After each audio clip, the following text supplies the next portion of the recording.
Uninzi lwabo lelikhaya kuphela abalaziyo. Kungoku nje bashiyeke bengenamsebenzi kwaye bengenamakhaya.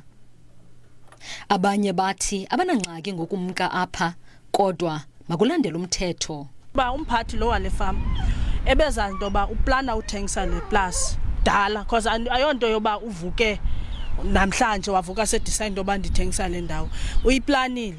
Naw ke ngoku ekuyiplaneli kwakhe wayengakhangaze kuthi asixele into ba ngoku kwenzeka uA no B no C. Iimpahla zabo zigcinwe kwishedi yegusha. Bathi bayalelwe ukuba baphume ezindlini babe besebenzisa le shedi.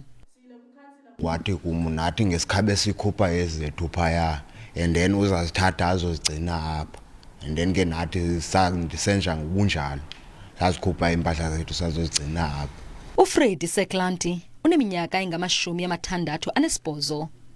Ufike kule fama ngo-1984. Udala ndilapha mara ngoku kule yokuphuma bendingathanda uphuma mna. Mara ke andinamandla uba ke amabhulu ngathi maziphume kufuneka ndiphume. Legal Aid South Africa uthi ukugxotha abantu ngaphandle kwesicwangciso esipheleleyo akukho semthethweni. Kunjalo nje akukho semthethweni ukugxotha abantu ngexesha likabhubhane.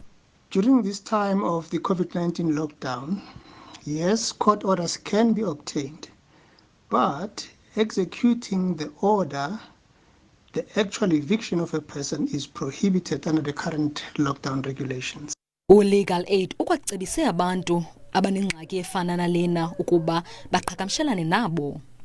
Abo bachaphazelekileyo bathi umphathi wefama ubathembise ngamacanca okwakha kodwa uthi mabazifumane isiza.